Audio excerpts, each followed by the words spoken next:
We do lots of research, and I'm going to talk to you specifically about some that we've done and show some of the results from that.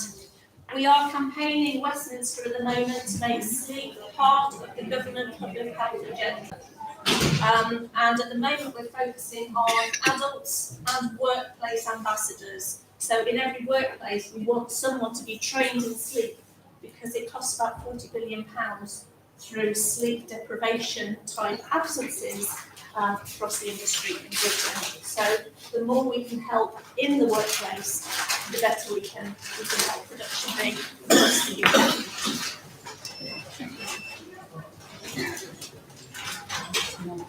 That's fine. So sleep is really important for our physical and our mental well-being.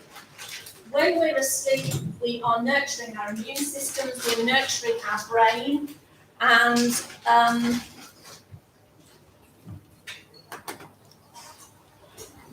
that you working? That's okay.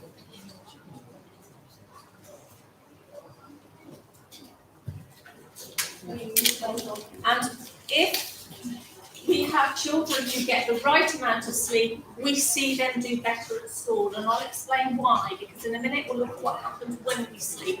And when we sleep, our brain isn't just resting. It's actually much busier sometimes than when we're awake. So sleep is really, really vital. It's a massive part of being a human. And a third of our lives are spent asleep. So if that's not there for a reason, it's a massive biological mistake. So we need to make sure we do as much as we can to get as much sleep as we can. That one's not working anymore either, is it? Anyone at any one time will have a sleep issue. 40% of people will have a sleep issue. So 40% of you in this room, the chances are you have an issue with sleep. Actually, there's going to be more of you because now we have special needs added into the mix. So 80, 90%, it's very underreported because as soon as you have a neurological diagnosis, you are probably told to expect sleep to be a problem. So why would you bother reporting it if you expect it to happen? But actually, sleep can be improved. It takes effort. There is no overnight fix. People who come to us and expect to have a magic wand waved in their direction and you go home and, I don't know, take pure cherry juice or something, that's not going to work. It takes time, it takes effort to change your sleep habits. It takes 2 to 6 weeks to break a habit and fall into a new one. So we'll look at the kind of habits that we might be talking about in a little while.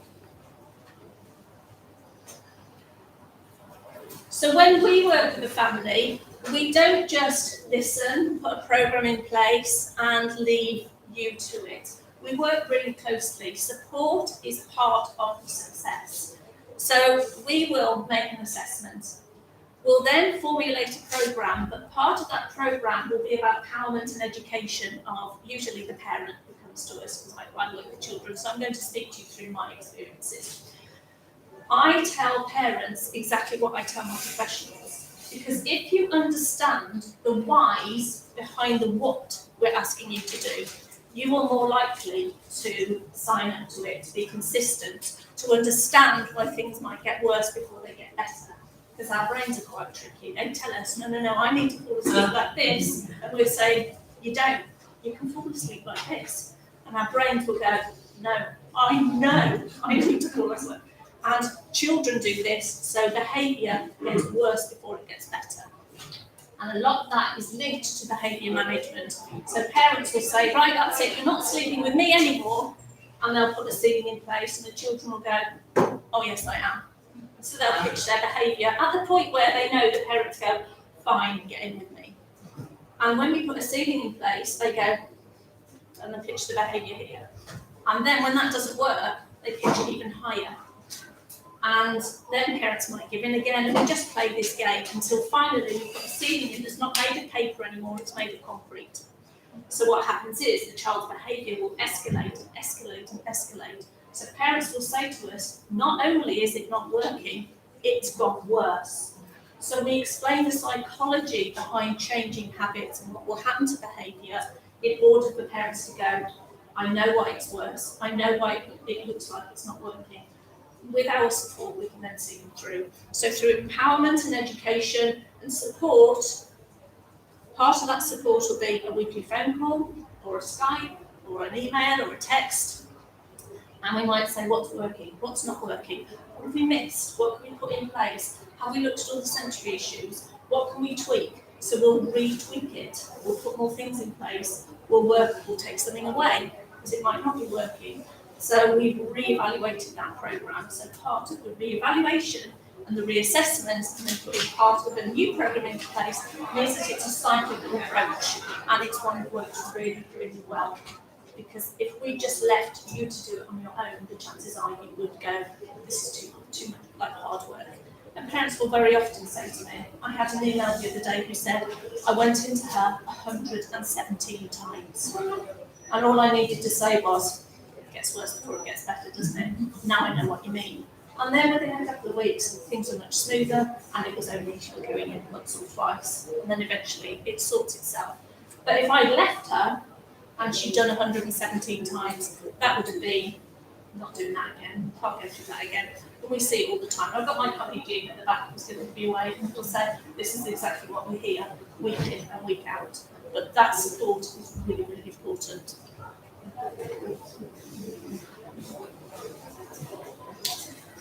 So this is something I will talk to you about in a minute. We did a non-pharmacological piece of research with Sheffield Children's Hospital, the local authority, and us. And part of the criteria for being part of that research was that you had to have ADHD or be in the look after system, and the two very often crossed over. So if we can work with children with ADHD who are really, really hard to get to sleep, one of the hardest groups, harder than sometimes children with autism, then we can work really well with most of the population. And I'm just going to show you the statistics behind some of our approaches. We also ran an ASD project, an autism project in Herefordshire, Worcestershire and Gloucestershire. Our aim was to get 50 parents through. We actually got 56 through, and all of them at the end of it felt that their knowledge and the information that they gained increased considerably. And 92% felt much more empowered at the end of the course. They felt that they could do it. The emails we were getting afterwards was really, really reassuring. So much so that we actually put a training package together because of our findings. So we now run what we call the Sleep Better project, which was based on our Sleep Tight work. And that's a 5-week course for parents to come to learn a little bit more about sleep each week and go away and put that into practice each week. And this was based around children with autism. And we called it Sleep Better because we have to be realistic. We can't take away autism. Their brains are not wired the same way as neurotypical children. So we have to look at that behavioural management and see what we're left with. But parents are okay with that. They say to us, as long as I know we've done everything we can, and I realise it's not them trying to wind me up, I can cope with just waking up once a night for an hour, because I know that's the autism talking and it's not a sleep issue. So we never promise to solve the sleep issue, but we can always improve it. Sometimes to the point where it is solved, sometimes not quite. It's totally dependent on each family. An interesting study. Parents very often come to us hoping that we will support their need for melatonin. And Greengrass and Appleton did a double-blind study. So nobody knew, apart from the researchers, who was getting the melatonin and how much they were getting it by, and who was getting the placebo. They saw 146 children. They had to have a neurodivergent diagnosis, and they had to have problems with either going to sleep or staying asleep. That's just a posh way of saying it. And what they found at the end of the study was melatonin actually gave only 15 more minutes sleep per night. And parents come to us thinking it's going to be the magic drug. It very rarely is. So many come to us and say, well, we're on melatonin, but it does nothing. It might get them to sleep, but it won't keep them asleep. And sometimes, depending on the reason for the sleep onset, they can fight it and it won't put them to sleep at all. So that's just worth parking in your brain just for a while. Can I just ask, our social workers, disability social workers mentioned mentoring a couple of times. We've never gone down that road, we've done that's just what we want to do. I'd rather come around for 3 hours than go down that road. I'm just wondering about side effects of melatonin. Obviously, you say it doesn't make much difference with sleep, but is there side effects of melatonin? I am going to talk a bit more in detail. There's no long-term study on the side effects of it, so there's nothing concrete to park. She has a lot of epilepsy meds and regression and blah blah blah. Yes. I don't want to add another meds onto Yeah, so we'll have a look at melatonin specifically in a while. But the research that we did with Sheffield Children's Hospital, we contacted them every single day because we needed to make sure that they stayed on to the programme because it was time limited. I think we only had 3 months with them, and if they missed a week, then that was quite a chunk out of the research. So just to make sure that they stayed on track and they did what we asked them to do, we contacted them by some way all through. We then made sure that they were trained either by going on an online course or they came to a workshop, supported them through the programme, and then did a post-analysis afterwards. So there was before and after measures taken.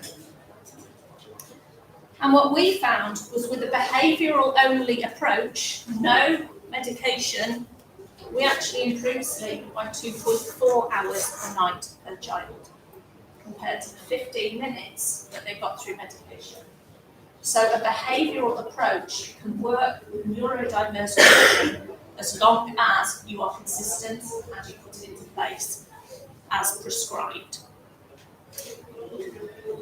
On top of that, we didn't just look at sleep. We looked at the impact on the rest of the family, and you can see in every area, stress reduced. So that was about feeling isolated, relationships with spouses, with the rest of the family, with the child, feeling clumsy, your ability to drive being compromised, and everything improved right across the board. So it's not just sleep that gets better, but your quality of life in general improves as well. On top of that, we had illnesses reduced, illnesses for the parents and for the children, and visits to healthcare professionals and non-healthcare professionals also reduced. So life was getting better, the children were getting healthier, and as a result, the adults looking after them also became healthier. So that, if you look at the last talk you had, that looking after yourself, getting enough sleep, makes a massive difference to the other aspects of your life. Healthy eating alone won't do it, healthy sleeping alone won't do it, but if you put everything together, you improve your quality of life right across the board. And these are just some of the comments from parents. You know, even just going on holiday, why would you take a child on holiday that's going to bang on the hotel wall of the next bedroom, or run away, or have meltdowns and just cause so much stress? Having a babysitter come in, you know, you're not going to ask someone to do what you can't do yourself. So those feelings of isolation and not being able to have a social life really, really improved for the families on top of the sleep. That made a difference. So if you think about sleep as a battery, you use that battery up during the day, and we plug into sleep at night to recharge it. We are biologically designed to have a little nap after lunch. But our Western lives don't really allow for that, so we tend to push through it. But actually, one of the reasons why you feel a little bit sleepy after you've had your dinner and you're sitting on these rather comfy chairs, they're nice and reclining, and it's listening to another voice and it's quite warm, you might find yourself head snapping, and in a minute we'll look at you're actually in phase 1 of sleep. It's a really conscious phase of sleep. But that's your biological little blip coming in where you could actually quite easily fall asleep and have a little cheeky little nap. However, when you come to night and you plug your body into sleep to recharge, If you don't get enough of sleep, and I'll show you what I mean by that, it's not just sleep, there are areas of sleep, you need all of it. When you wake up, you're waking up with a partially charged battery, and you have to start your day on a partially charged battery. And if that goes on and on and on, that battery is never fully charged. So you struggle. So that fatigue you were talking about, that's going to be even worse because your body isn't fully replenished. So making sure you do get enough sleep is really, really important. This is something we look at a lot. If you go for a sleep study, you will have something called a hypnogram, where they put lots of electrodes over your head and they monitor your movements and your oxygen and your brain activity. And all of the lines on here is brain activity. So as you can see, your brain is not just asleep at night. Lots of things happen. I'm going to come down and talk you through this. So we start off by being awake, and we drop down 3 levels into our deep sleep at the beginning of the night. We do pop into it occasionally throughout the rest of the night, but most of it happens at the beginning of the night. N just means non-REM sleep. REM sleep is this dark line here, and often called the dream sleep because it's where most of our dreams take place. It's rapid eye movement, and it's where you see the eyelids flickering with the eyes moving underneath. And you, at the moment, potentially are fighting off level 1 sleep, where your head's nod and you know you're, especially when you're driving and you're tired and you're forcing your eyes open, you know if you got up and walked around, you could override it. So that's level 1 sleep. Level 2 is an environmentally aware stage of sleep. And as you can see, the rest of the night, your second half of the night, is very rarely below level 2. So environmental sounds will be, you'll be aware of them. We tend not to respond to them though until we feel threatened by them. And a really good analogy here is Dad after Christmas dinner. You've cooked your Christmas dinner, you've had your pudding, you've had your chats, suddenly it's time to tidy up, so off he toddles into the lounge, puts his documentary on, and what happens to him? Falls asleep. Now, is he asleep? Yes, definitely, because if we looked at him, we'd see his muscles had relaxed. Chances are he'll be snoring. His breathing rate has slowed. If we look inside, we'd see that his heart rate has slowed and his blood pressure had dropped. So he is definitely asleep. However, when the children come in and turn over to Harry Potter on the other side, what's the first thing he says? Watching that. There he is. I was watching that. Every dad everywhere has done this at some point. So we know he was asleep, but he responded to an environmental cue that threatened what he was happy with. So you changed the channel. So if you remember, those of you who had children, put your hands up. When they were little, you rocked them to sleep, you put them in the cot, and they'd just be wide awake again, wouldn't they? That's the baby version of I was watching that. Parents often say, when they've gone to sleep, I know I have to sit there and hold them for another 5 or 10 minutes before I can put them down and they don't wake up. So that's the difference between level 2 and level 3. If we left Dad long enough on the sofa, I'll come to you in a second, is that okay? He would fall into level 3, and that's our very deep sleep. And this is really important for your immune system.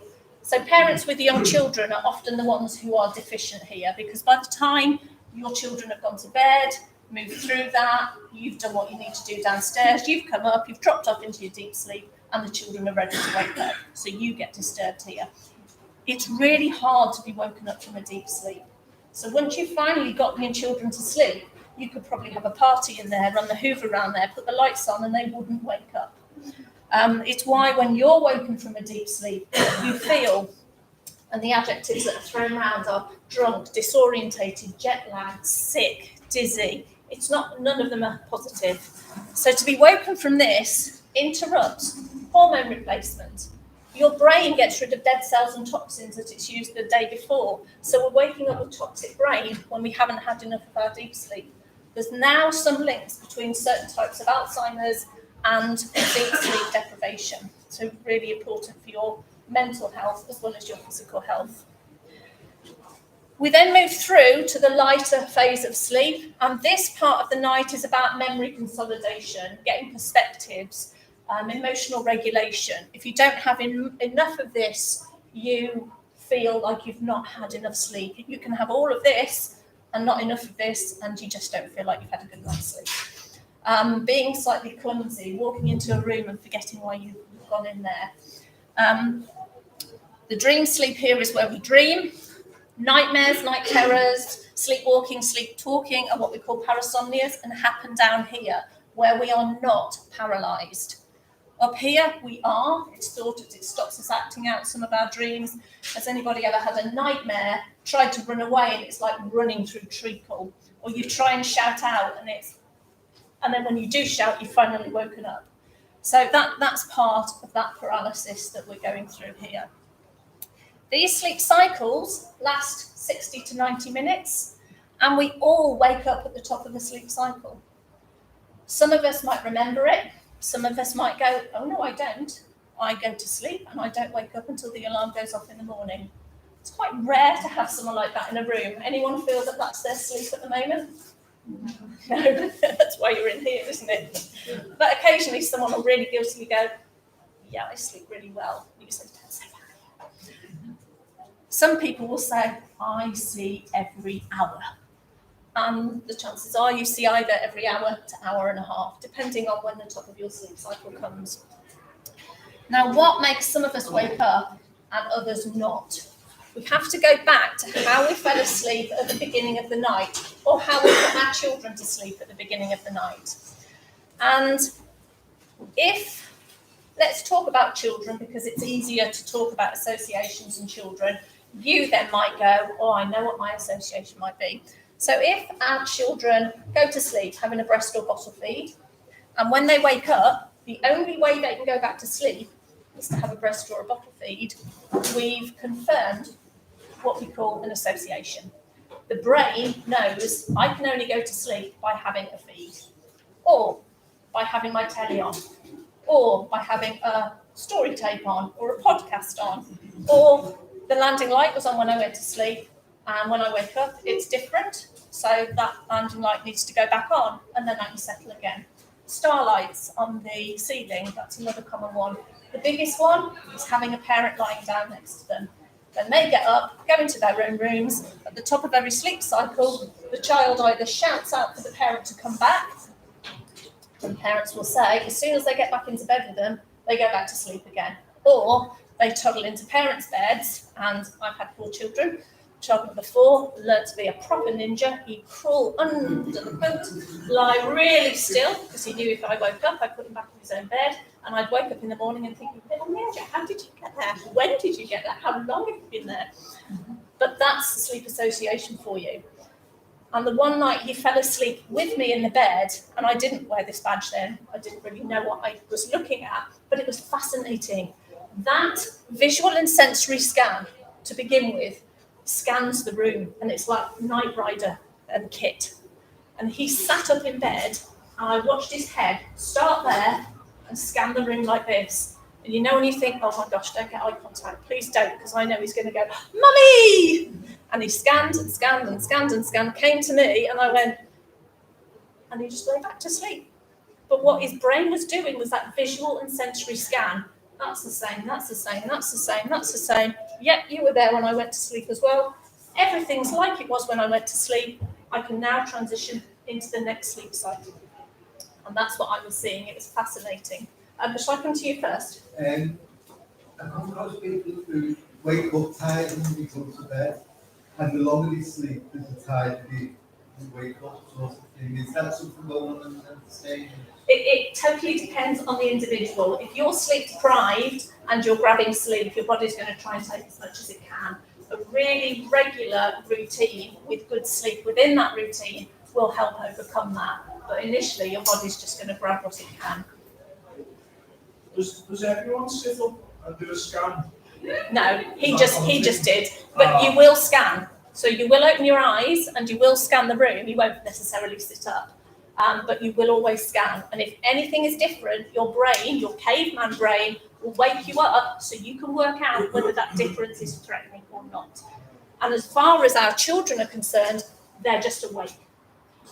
If, as far as we're concerned, we might be just awake. Sometimes when you wake up, you think, oh, I don't know why I'm awake. It might be that your telly was on a timer and now it's gone off, but your brain has woken you up and you think, well, there's nothing, subconsciously you think there's nothing wrong here, and you can go back to sleep. These sleep stages tend to be the same in people that have had a brain injury. It totally depends on that. And when you look at neurodivergent children, no one's brain is wired the same way, but it's about understanding what helps you relax. So children with ADHD and ASD, for example, talk about having fizzy brains. So they might be really tired, but that is not the same as being sleepy. And we have to learn how we can turn off your brain, and it's not the same. So I use things like frequencies. I love frequencies. Delta waves are waves played at deep sleep level. So that can help lower anxiety by about 65% in people that it works for. It doesn't work for everyone. White noise, bit of a myth. White noise covers the whole auditory spectrum, and you may need it if you have trouble filtering out sound. So if your brain injury means you are hypersensitive to all the sounds around you, white noise might work because it gives you one sound to focus on. I can't listen to it. It's really irritating. But if you listen to rain, it sounds the same, but that's much more relaxing because actually what it does, it just plays a fraction of sound frequency. So brown noise, pink noise, green noise. I heard red noise the other day and I thought, no, you're just jumping on the bandwagon, aren't you? No. But all these noises are different frequencies. So I work with a little boy with ADHD who mum plays brown noise for him and he really calms down to the point where he can drop off to sleep. However, if he comes home from school and he's just wired and impulsive and dysregulated, brown noise doesn't do anything for him. She plays green noise, and that she can see him come down, and then she plays brown noise at night time, and it calms him. And it might be that you play this all night long, so when you wake up and your brain wakes you up, you're not distracted by environmental sounds. Your brain hears that relaxing noise, it continues to calm, and then you transition into the next sleep cycle. Okay, yes? Just a quick one. Do you know what I do struggle with? I get anxious that I'm not going to get enough sleep as I'm going to sleep. Okay, so you have to trust that sleep will come, because the more anxious you are, the less sleep you're going to get. So you have to work on your anxiety levels, and it might be that you listen to some delta wave music. You might find meditation works. You might find mindfulness works. You might find yogic breathing works. So big breath in, longer breath out, that sort of thing. So allowing sleep is a natural thing, but the more anxious we are, the more we can override it. Well, I can go to bed and chilled, but as soon as I put my head on my pillow, if I haven't dropped off after a certain amount of time, I get wound up, and then... So it may be that there's a sensory need that you haven't met. So we've talked about sound sensitivities, but it might be that, and you the gentleman that said you had cerebral palsy. Yeah. So it may well be that you've got some proprioceptive issues. Yeah. So things like making sure you can feel where your feet end and the bed begins. So maybe having a pillow by your feet, or moving down so you can feel the footboard. Maybe having something under the fitted sheet like blankets rolled lengthways so you can feel where the edge of the bed is, may give you that feedback. It might be that you don't feel secure enough to drop off. It may be that your brain's too active and you need to calm that down beforehand. See, I've noticed that, like, if I get a shower before bed, I become more active, so it wakes me body up, and then if I get one in the morning... So when are you having a shower? If I get one of the night, it's about an hour before I go to bed. Okay. If I get one of the morning, it's within an hour of waking up. So if you have one half an hour before you are normally sleepy, don't go to bed until you're sleepy. Yeah. Work out when you're sleepy, because lying in bed when you're not sleepy is just going to raise anxiety. You may have an adjusted body clock, which we just need to readjust. So work out when you know you're asleep by. So every night, yeah, I'm asleep by 1 in the morning. Yeah. I might go to bed at 11:30, but I don't actually drop off till 1. So don't start your wind down till midnight. Make sure you're ready for bed, because very often, how many of us fall asleep on the sofa and then go up to bed and just go, oh, I'm not awake, I'm wide awake now, because we've got up, we've put things in the dishwasher, we've gone and cleaned our teeth, we're not in our pajamas. So make sure you're ready for bed in that wind down to bedtime, so that when you're sleepy, you can go to bed. You haven't got to do any chores and jobs. Think about what you're eating. So what you eat in that hour before bedtime. I'm going completely off presentation now. I'm just talking, relating to your questions. I think that's the best thing to do, don't you? So we'll just ignore this now. Knowing where caffeine's hidden. So things like hot chocolate before bed, it's a sugar and caffeine boost. Green tea, full of caffeine. I hear people say, well, I have Pepsi Max, there's no sugar in that. No, there's loads of caffeine in it. If you're caffeine sensitive, it's got a 6-hour half-life minimum. So what you have at lunchtime, half of it's still in your body 6 hours later. So if you are caffeine sensitive, and not everyone is, but if you are, look at what you put it into your body. Know where it's hidden and get rid of that. Look at relaxation techniques. There are lots out there. What works for me won't work for you, or for you, or for you. Frequencies, what works for me won't work for you, or you. So have an experiment, try it out, play something all night long. Very often people will say, I sleep so well on holiday, and you think it's the fresh air, but usually it's the fan going off in the middle of the room. So your white noise apps will have something like a fan going. I always used to fall asleep on the train, got me into quite a lot of trouble. I'd end up in places where I wasn't meant to be, which was interesting. But when I was tired at bedtime, if you put into YouTube modern train noise, it plays the sound of when you're sitting inside a train. Within 15 minutes, gone. Free 10-hour track, plays all night. So every time I wake up, that sound is consistent. It's a sound that's relaxing to my brain, and I can go back into the next sleep cycle. So you have to work out, there's no answer for everybody. You've got to experiment, you've got to find, you've got to practice. You might say, oh yeah, that mindfulness was really nice, but if you don't practice it when you need it, it's not ready, you're not ready for it. You've got to work out how long you've got to do it for.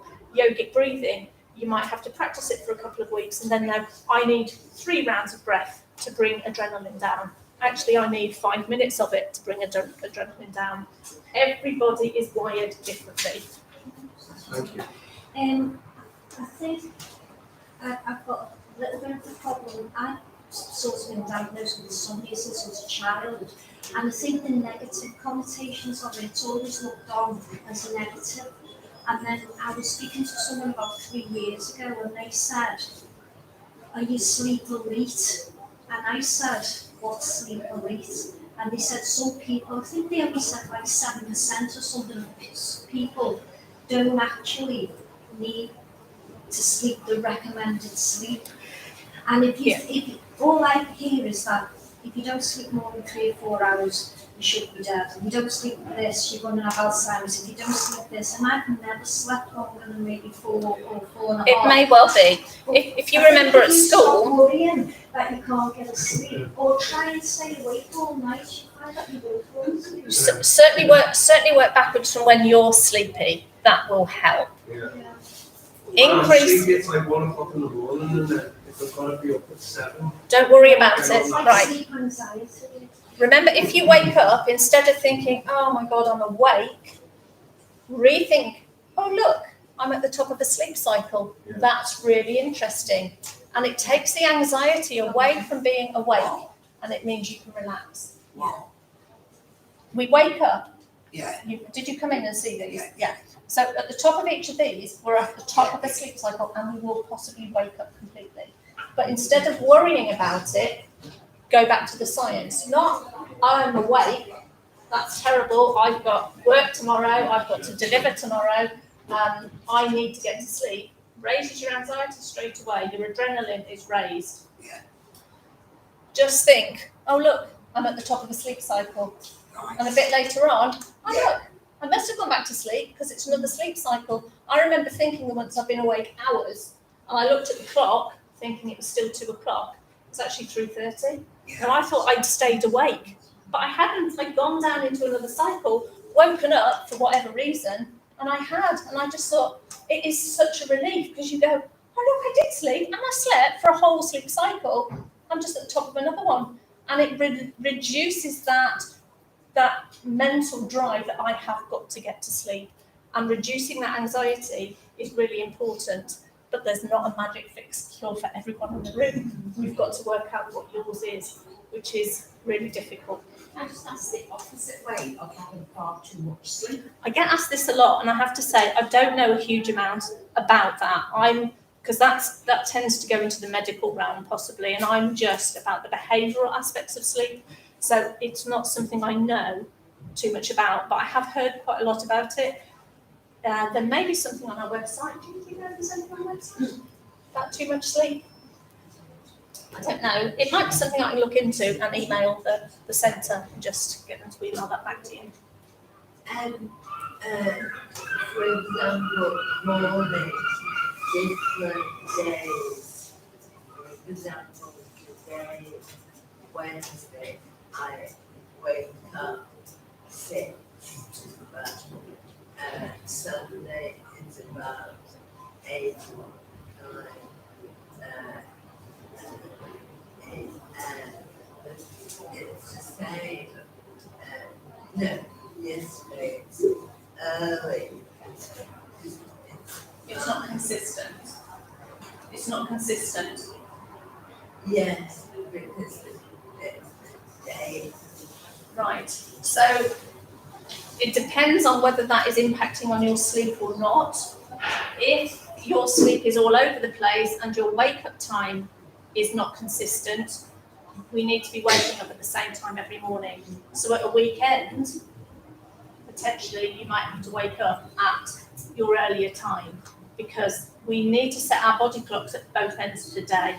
So having lie-ins, having inappropriate naps, and remember, an inappropriate nap is a nap that you take that will impact on your nighttime sleep. So for some of you with brain injuries, we were looking at that fatigue, and it might be that you do need a nap, and that doesn't impact on your sleep at night. So therefore, I would say don't stop having your naps. If you are having a nap and it is impacting on sleep, I would class that as an inappropriate nap, and we need to work through it to continue to build your sleep drive ready for the night to come. In the research process, is there any consideration given to how people breathe during their sleep? Yeah, if we have any indication of the snoring, so 12% of the population snores. 90% of people with sleep apnea will be a snorer. So we will always ask breathing questions. We will always get you to get yourself checked out if there's any signs of snoring, pauses in breath, gasps for air, anything like that, because you can't ignore an apnea. It's not 999, however, long term it can have health consequences. So yeah, looking at the way you breathe is part of our assessment. Yeah. Any other questions? Yes? What's the referral group to your organisation? We don't work individually, one-to-one. However, we've got a national helpline now, so go onto our website, and if you need to speak to someone, there are sleep practitioners on there who work with adults. It's not just children. And just check when it's open. Try and call at the beginning of a shift so that your conversation isn't cut short at the end of it. Lots of information for professionals, for adults, for parents on our website. Lots of resources for you to look at. So go to the website and let that signpost you to where you need to go. Do you know much about power naps? Because I feel like sometimes if I nap, like if I get to the point just where my head's nodded, then that can be enough to like recharge me for the rest of the day sometimes. Like, And does that impact on sleep? no. Keep doing it then. Power naps, we're looking at 20-minute nap, aren't we, really? Yeah, so you're not just, remember it takes 15 to 20 minutes to drop down. We're just having that wind down and not quite dipping right into that deep sleep. So enough to recharge you, but not enough because I'm rubbish. If I sit down and I fall asleep, I go woof within 5 minutes. So I'm trying to wake up here, and that for me ruins the next 4 or 5 hours. I'm ratty. I don't function well. I'm a bit brain fog. So for me, if I'm feeling sleepy, the last thing I do is sit down. I get up and do something to try and override it. And then I know if I have a nap, I'm not going to sleep the other end of the day. So for you, keep doing it. It works really well for you. For me, absolutely not. We have a SEN child that needs a lot of sleep medically, and she does get a lot. Yeah. She gets like 13 hours. If she's got epilepsy, Yeah. that's going to be. But we're just about to move to having overnight respite once a month. Yeah. Which worries me because Yeah. she's going to bed at 5:30, 6 p.m. in order to function the next day. They should fall in with what happens with your family. The idea behind it is it's a continuity of care. It's not separate. However, it's a new environment. There'll be new sounds. It will take a while to get used to it. But the idea is that you work together so there's that continuity. Can I just go back to the question before about melatonin? Obviously, my little lad has it, so he doesn't know if he's asleep, but I notice it helps with his mood more than the sleep side of it. What helps with his mood? The melatonin. Melatonin. Well, giving for sleep, I noticed it doesn't really help with sleep, and it helps more with his mood the next day. And by 4 o'clock, it's war of the goings. Yeah, and it might be melatonin is there's a cohort of children who don't make enough or make it in the wrong levels, and to give it synthetically can help calm that. It can be used to break a cycle. It's great for shift workers who need to sleep and they're not necessarily sleepy. The children who don't make enough of it are a very small percentage, like people who don't need as much sleep as other people. But melatonin is useful when it's useful. And the only way we can work out if children need it is to iron out all the behavioural stuff in the first place. So get all that behavioural stuff sorted, get those routines sorted, get those associations sorted, get their calming brains sorted. Yeah. And then at the end, if having melatonin makes that final difference, you know that that's necessary for that child. But very often when they're on it and nothing is happening, it's not a melatonin issue, and we need to dig deeper and look at what behavioural causes behind it. And I'm really sorry, but I think that's probably as much as we've got time for. And I've got